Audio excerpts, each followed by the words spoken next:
program is eligible for losses in excess of 15% adjusted for normal mortality. What that means is that every tree, bush, and vine that is eligible for the program has a predetermined normal mortality rate, which is the normal mortality expected in the course of doing business with the vineyard or the orchard. In California, our normal mortality rate for all trees and vines is 3%, and then our caneberries are at 5%. So that's our normal mortality. So when we say losses in excess of 15% adjusted for normal mortality, if it was an apple tree, for instance, it would be losses in excess of 18% because we have to add in that normal mortality. TAP is a calendar year program. So that means it runs from January 1st to December 31st of every year.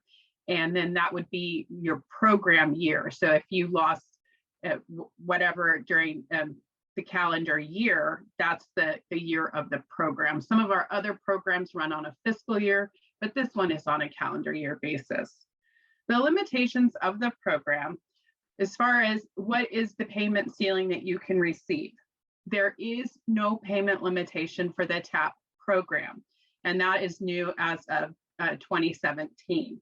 However, to be eligible to participate in the TAP program, you have to have an AGI, an adjusted gross income, of $900,000 or less. And the caveat there is if you have more than 75% from agriculture, more than 75% of your income is from agriculture, then that $900,000 AGI does not apply. Next slide, please. So here are some of the eligible natural disasters. I haven't included them all here, and I have highlighted and bolded the ones that we see most common in California, and that's going to be drought, wildfire, and plant disease.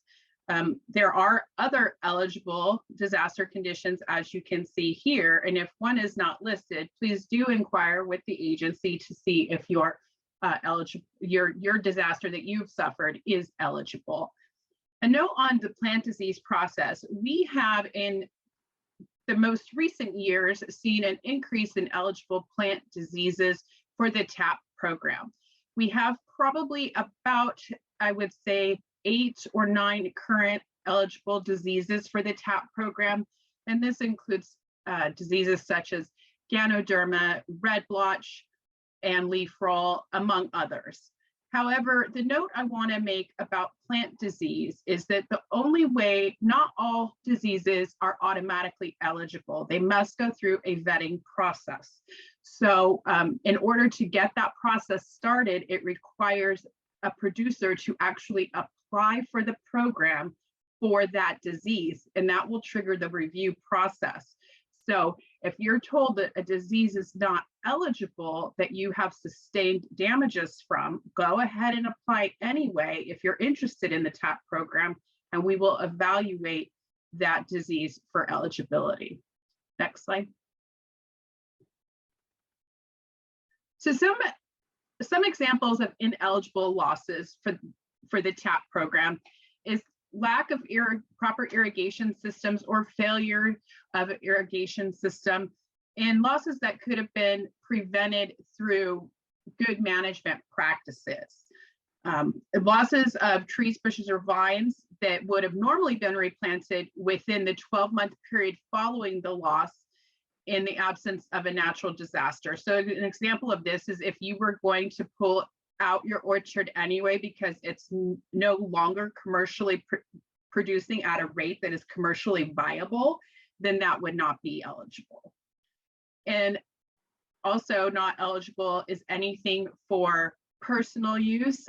It does have to be a commercial marketed crop, and also it must be directly affected by an eligible natural disaster. Next slide. So an eligible producer, what's an eligible producer?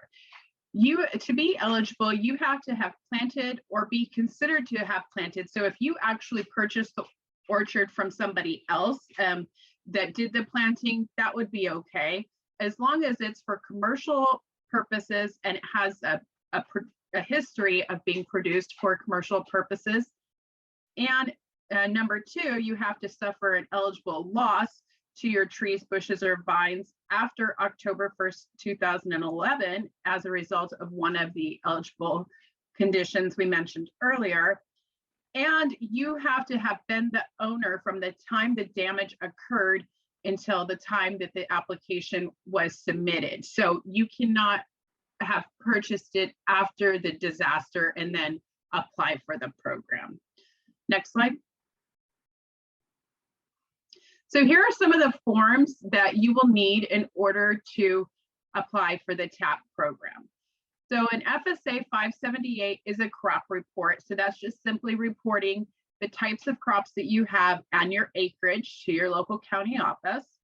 The AD 1026 is our highly erodible and wetland form, which is basically you certifying that you are going to comply with all highly erodible and wetland provisions. Eligibility documents. These are going to be your farming plan, who's the members of your organization. If you're not farming as an individual, then we need to know the members of your corporation or partnership. And then also we mentioned earlier about that adjusted gross income not exceeding $900,000, and there's a form for that too. So those would all be included in your eligibility documents. Next, we have farm records. So we have to establish a farm and tract for anybody that is participating in our programs. And so that's what that is. We would just establish how many acres you have, where it's located, and make a map for it. And also the owner and operator we would need to have on that. And then last but not least is the CCC 899, which is the actual program application for the tree assistance program. Next slide. So on the application, the TAP application, the CCC 899, the losses are filed by crop type, stand, and share. So if you have a different share on different fields, then we need to have that separate on the application. You can file multiple applications in the same year if you suffer subsequent losses for either the same type of disaster or a different eligible disaster. There's only one disaster per 899 per application. So if you suffer wildfire one part during the year, then you're going to have that on a separate application than say if you had insect infestation or disease. And each producer with a share must file their own application. And the applications are available in different languages such as Hmong, Vietnamese, Spanish, and Russian, in addition to English. Next slide. So here's a look. I believe the next couple of slides, we're going to look at the application itself. So on the first page here, Part A is where the applicant would put their name and address. And Part B is where you're going to put what actually happened. So the disaster event in item 4, so you would list wildfire or disease or whatever your event was that occurred. And then of course, the date of that disaster. Importantly, we need to know what crop it was, the share that you have, the total acres that you have, as well as the total acres that are damaged, because those aren't always the same, right? So maybe your whole orchard or vineyard did not suffer the loss, was not impacted by whatever the disaster condition is. So we need to know the total that there was, and then the total that was damaged. And the same goes for the trees. We need to know the overall total that you have, and then the number that were killed, that were dead, and then also the number that are damaged. And the practice codes there, that's just where you would list what you want to do, what you're applying for. So tree replacement, tree rehabilitation, land preparation, and your county office can help you with determining what practices you would be interested in completing. And there is a continuation sheet also if you have more than 3 that you'd like to do. Next section, first slide. And then here, part C, this is where you certify that everything on your application is true and correct to the best of your knowledge. It also gives us authorization to go and inspect the your orchard or vineyard, and then you would just sign it and date it. Next slide. So after you complete those first two sections that I just went over and you sign it and certify it, then we are going to send out a loss adjuster who will verify the information that you put on your application. And then you will have 1 year to complete the practices that you applied for. After you've completed the practices, then you'll go back to your same application and then complete the bottom portion, which is part F. And this is where you put what you actually did, what you actually completed. So that might be different than the first section that you completed where you applied for different practices. Say you applied to replace 5,000 trees. Well, maybe for one reason or another, you decided to only replace 3,000 trees. And so that's where you would put in this section the amount you actually completed and your actual costs for that. After you have submitted this section here about what you've actually completed, then we're going to send out a loss adjuster again who will verify indeed how much of the practices you completed, how many trees you replanted or rehabilitated. Next slide, please. So when you fill out that part F, the part where you list the amount you actually completed, we'll also need a little bit of documentation, which includes receipts so that we can determine the actual cost that you spent. So your receipt should include the following: that your cost should be itemized with exactly the service or the product that was received. It should list the total cost, the date, the vendor's name, who provided the service for labor or where you purchased the supplies, and also the location. Next slide. So as I mentioned before, we are going to send out a loss adjuster for 2 different inspections. The first will be the initial that is going to verify the extent of damage that you put on your application, and the second will be the final inspection to determine the extent that you completed the practices. Next. So additional physical evidence requirements may be required depending on your particular disaster event.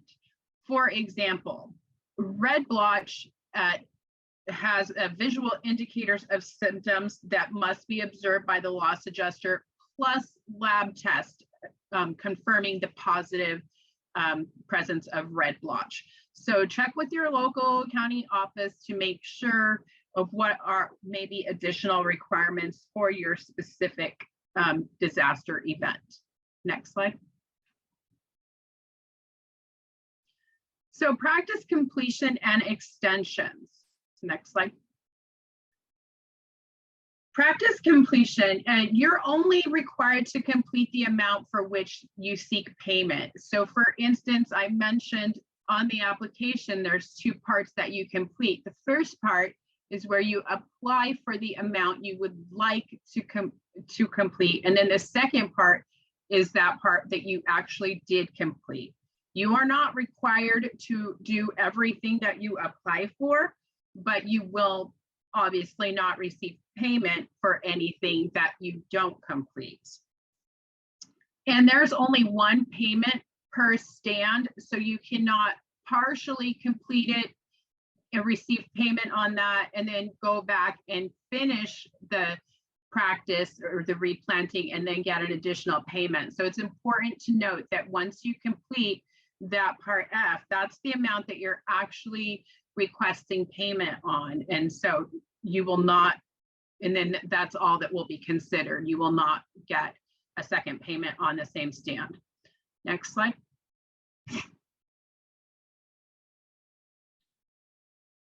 So you don't have to replant the same crop or the same acreage, but the amount of payment you receive will be based on the original crop that you had planted in there. So you cannot exceed the original crop, the dollar amount of the original crop.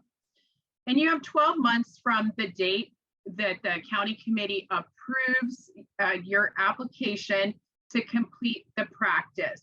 So that's important to note. So it's not the date that you apply, that you submit your application, it's the date that the county committee approves your application that you have 12 months to complete the practice or request an extension. Next slide. So an extension, the state committee can grant a 12-month, up to a 12-month extension if you need more time to complete the practice. Some reasons we see this may be tree or vine availability. If there's a particular disaster that goes through an area, for example, we had wildfires that really impacted our avocado groves down in Southern California. And so we are seeing quite a delay in producers being able to get trees, even to replant. And so that is definitely a valid reason to get an extension. And there are others too, and it's not really that rigorous of a process, but you do need to request it in writing, and you do need to request it before your original expiration date. And so that's important to note. So anything unreasonable or that lacks documentation would not be a valid reason. However, as I mentioned, the initial 12-month extension process is, I would say, fairly lenient. You know, as long as the reason makes sense, chances are it's probably going to be approved. Next slide.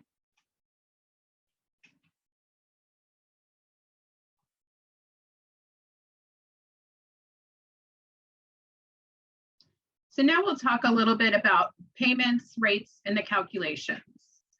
So next slide. So as we mentioned in the beginning, it's the eligibility is in excess of 15% loss adjusted for normal mortality. So in order to be eligible, you have to have at least 18% of your trees, bushes, or vines that die. Although the tree assistance program does provide assistance for rehabilitation as well, a component of that is that you do still have to suffer death of trees in order for rehabilitation to be eligible. So if your orchard was just damaged and you had no dead trees or vines, then you would not be eligible to receive assistance for the tree from the tree assistance program. And also, as I mentioned in the beginning, for California, our mortality rates are 5% for caneberries and 3% for all other eligible trees, bushes, and vines. Next slide.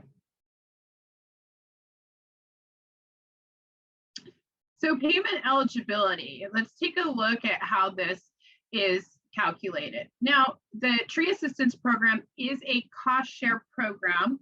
So that means that we are going to pay you a portion of what either your actual expenses or the maximum rates that are established by the program. So here's an example here. If you have 100 trees and you lost 20 trees, the first thing we need to do is see if you meet the loss threshold.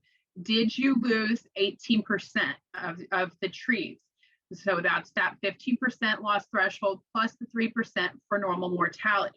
So when we look at the 20 trees lost, and we have 100 trees originally, now 18% of 100 is of course 18, and we lost 20. So yes, we have met step one. We are eligible for the program. But now let's take a look at how many of those trees would be eligible for payment. Next slide. the producer would be eligible for payment on 16 trees. So the intent is not to omit the payment of the first 18% of the total inventory. That is only a program eligibility determination. So the amount eligible is determined off of the amount lost, not the total inventory. So we take the 20 lost and then we calculate 18% of that, and that's 4 trees. And then that's how we get that 16 trees are eligible for payment. Next slide.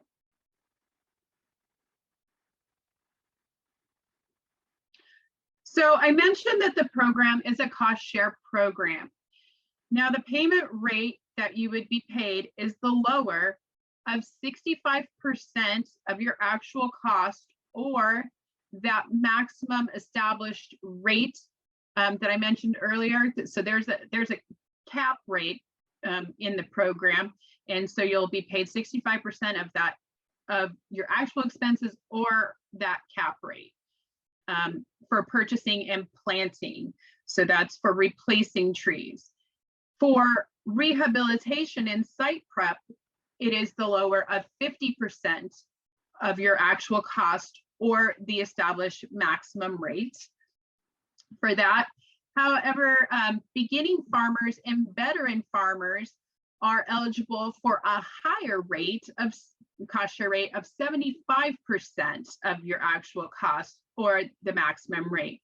So that's for both replacement and rehabilitation. So if you're a beginning farmer farming less than 3 years, or a veteran farmer, then you can get a higher cost share rate. Next slide.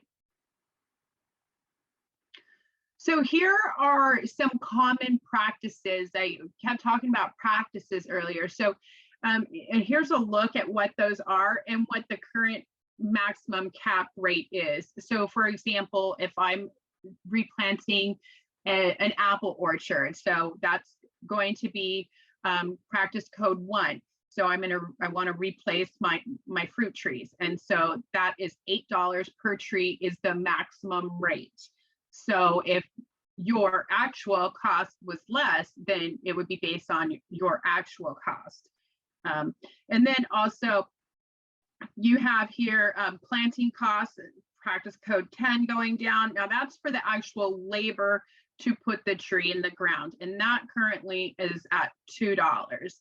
And then site preparation code 14, that's also a very common one that we have, and that's capped at the maximum rate is $500 per acre, and that includes things like cleanup, removing your debris, and things like that. Next slide.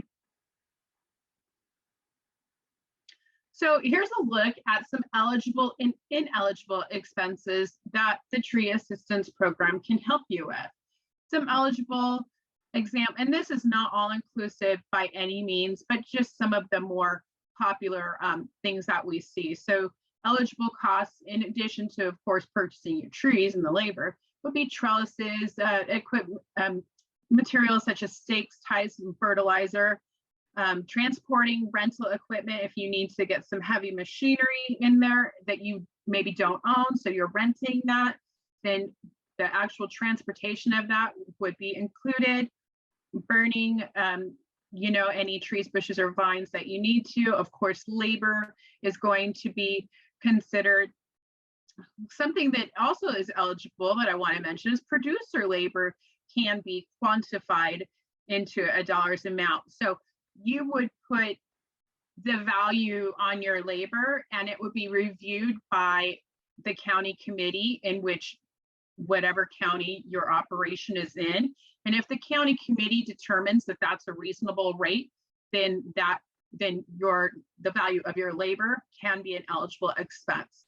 Some of the things that aren't eligible: commissions and royalties, actual shipping of the plants itself, surveying, owner supervising. And here's one that we've seen a lot is a workman's comp or other insurance. Sometimes when producers use an outside company to come in and plant the trees, on the invoices we will see not only the labor, but they apparently bill the producers for their workman's comp or other employee insurances, and the TAP program will not assist in paying for any of those types of expenses. Next slide. So as I mentioned, you would, if you do your own labor, then you would just submit that value of that labor to the county office, and the county committee would determine if that's reasonable or not. Next slide. So prorating expenses, you can actually do more than the practice that you applied for. So for example, if you applied for 1,000 trees and you decided you want to double your orchard and plant 2,000, that's fine, you can do that, but we're going to prorate that because your original application was for 1,000 trees that were approved. And so if your invoice for your 2,000 trees was $4,000, then your eligible expenses to claim will only be $2,000. Next slide.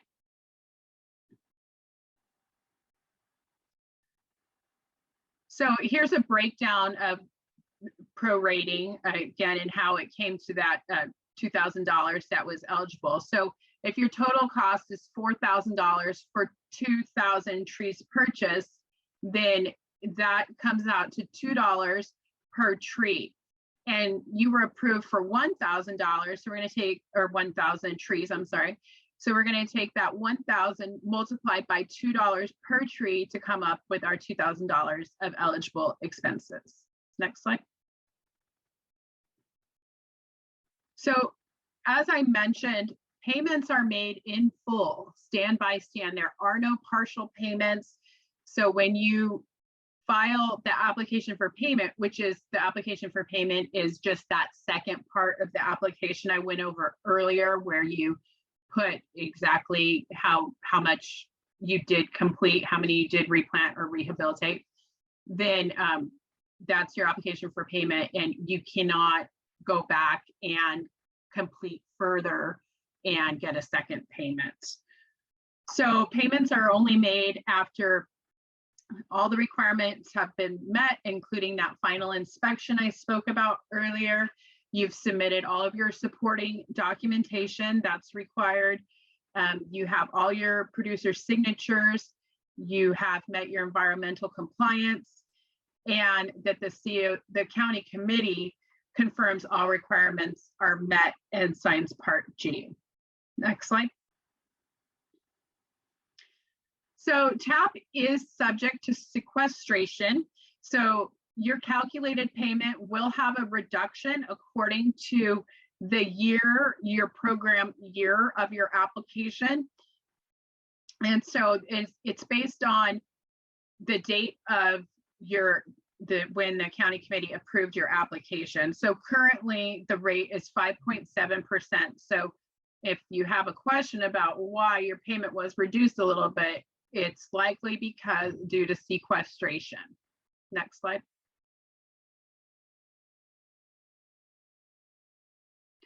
So duplicate benefits are not permitted for the TAP program, which means that you cannot be paid for the same item that you were paid under a different program. So since TAP is a cost share program that helps replace or rehabilitate the actual tree, it does not compensate for losses. Therefore, now if you receive benefits under the non-insured disaster assistance program, that covers lost production, that covers the loss to the actual apple itself. But however, TAP covers the tree itself. So that would not be a duplicate benefit, and you could receive both programs. Also, private insurance indemnities are not a duplicate benefit, so you can receive those. Emergency loans are not a gratuitous benefit, so that is also not a duplicate benefit. And also our wildfire and hurricanes program, if you receive assistance under that, that covers the crop loss and or tree loss, and so it is not the same benefit either. So you can receive all of those and TAP. Next slide.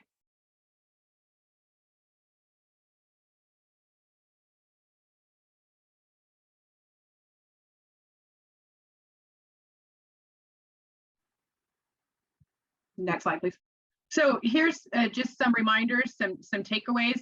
Make sure you file your application within 90 calendar days of the disaster event date. That's when your application is due.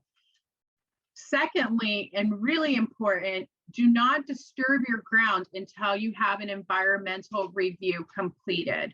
So this is a requirement, and it's not necessarily, it does not often even require a site visit, but the county office that you apply in needs to tell you that the environmental review is completed, and you need to get permission to commence working on your replacement or rehabilitation from the county office before you do any ground disturbance. It's really hard to maintain eligibility for the program if you disturb your ground before that environmental review is completed. So please keep that in mind. As I mentioned, you have 12 months after the county committee approves your application to complete your practices. And make sure you tell the county office once your practices are complete so they can do that final inspection. And if you do happen to need an extension beyond the 1 year that you are allowed to complete your practices, do make sure you submit that request in writing before your original expiration date. Next slide. Okay, that concludes my presentation. But to identify your local county office, you can call 877-508-8364, or you can visit www.farmers.gov and just scroll down the page till you see Find Your Service Center, and then you can identify it through the internet that way. Thank you. Thank you, Sandra, for that wonderful presentation. We will now go into panel discussion. And for those of you who have not yet submitted their questions and answers yet, please feel free to do that while we go ahead and review. Alrighty. So we have a couple questions. So the first question is, how long does it take for the USDA to determine if it accepts a plant disease, what is not listed already? So the determination process to decide whether or not a disease is eligible for the tree assistance program is done in-house, meaning we have the authority at the state level. We also have a state committee who oversees all of the counties, and it is up to the state committee whether or not to approve that disease. So I would say it would be typical, probably less than 90 days, I would say. Somewhere between 30 and 90 days, just depending on how complicated the disease is, because we do a little bit of research behind it.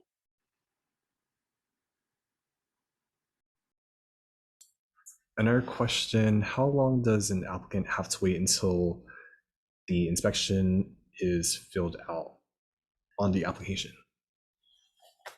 So the initial inspection, it should be and almost always is completed within 10 days of when you file your application. So once you file your TAP application, that triggers the action from the county office to assign your application to a loss adjuster, and it should be completed in less than 10 days.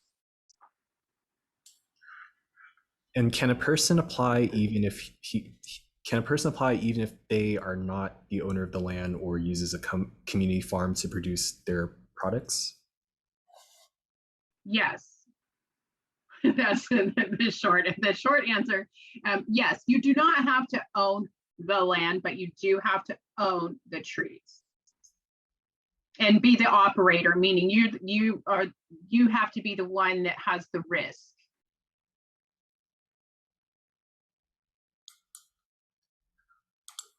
All right.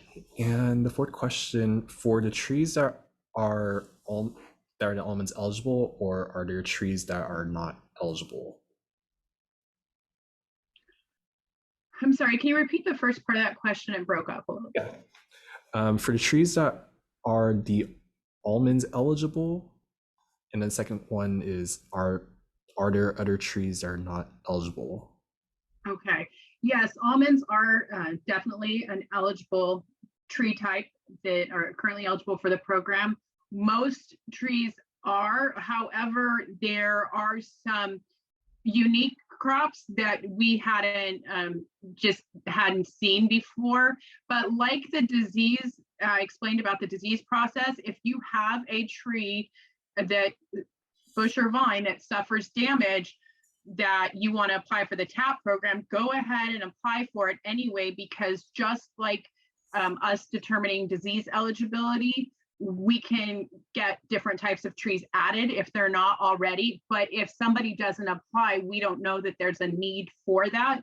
So I would encourage you to apply for it anyway so that we can get that evaluated. Is the application available online, or do you have to contact the local FSA office? I do not believe it is online. If it was, it would be on the farmers.gov website. But the easiest way is just, if you call up your county office, they can email it to you. We do everything electronically these days. And so you can really still essentially get it from the comfort of your own home just by having the county office email it to you if you can't find it online.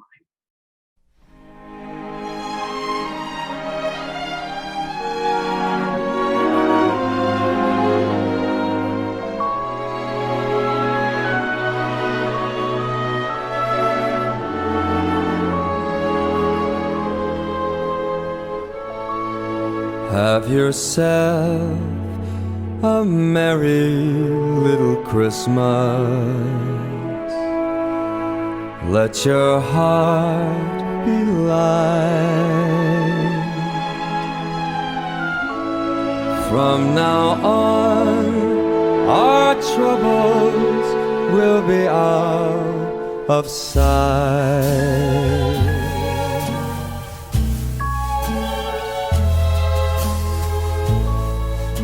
Have yourself a merry little Christmas. Make the Yuletide gay. From now on, our troubles